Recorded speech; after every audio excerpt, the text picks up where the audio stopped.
السلام عليكم ورحمة الله وبركاته أصحابتي شرفت قيمة هلا اسكسو نقطة ناكسن وأنا وولاشين آمنة أويسة عيد مبارك كل عام وأنتم بخير صومالي محمد ميلو البقى جوفتين سأجدين ما أنت فديك ساوي هجاكسن يا رب إنا إذن لو ذاقو ما دام يعني markaa fasti la bilaabaya kaamirada ku qabanin waa mashquulsanaa hadda markaa soo dhameysanaya markaa soo duubay saana maanta fadhiga u hagaagsanay maasha allah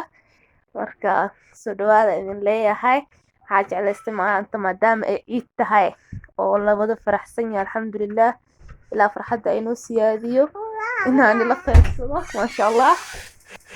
sorry ilmaha buuqbuuqooda iyo xasan ku jiraan alxamdulilah ilaa ina ilmaha inoo dhaafo meel ilmo joogaan buuq iyo waxasba laga waynaayo intoo saana fadhiga u hagaagsanay maanta maasha allah guduud ay shidan tahay iyo cadeersa ujeediin intoo marka soo dhawaada idin leeyahay mar labaad iyo mar saddexaad asbarteed janaalkiin waaye marka ugu horeysa aad daawanaysa tahay please subscribe isaar daa hor ilu joogtay ilaa garee iyo share garee asxaabta oo markasta commentiga quruxda badan isoo qorto waxaa idin leeyahay waa mahadsantihiin boqolkiiba boqol sidoo kale asxaabta mar walba igu xiran ayagana waxaan leeyahay waa mahadsantihiin asxaabta igu soo xirmi doontana waxaa idin leeyahay soo dhawaada qalbi furan iyo niyad saafi ah insha allah marka waa kana saana maanta fadhiga u hagaagsanay had fadhiga hagaajiska le aa dhameynay wili miisaska ayaa saa ujeediin wili macmacaanka ma soo saaranin marka fadhi hagaajis ee shidantaas fadhiga u hagaagsan waxaa isla aamino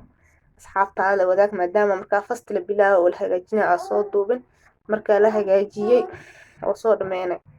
kaamirada idinku qabsa ujeediin miisaska saa ujeediin eber waaye wili macmacaanka ma la soo saarin insha allah markaa macmacaanka lasoo saaro asagana waa soo gelin doonaa hadduu ilaahay karaal noqdo marka saana maanta fadhiga u hagaagsanay soo dhawaada idin leeyahay daawasho wanaagsan waxaa rajeynaynaa videoga heli doontiin insha allah yaa marka ciid wanaagsan idin leeyahay kulli caam wa antum bikheer waa aniga walaashiin aamine ciise waxaa idin leeyahay maalinta idin wacnaato assalaamu calaykum waraxmatullaahi wabarakaatu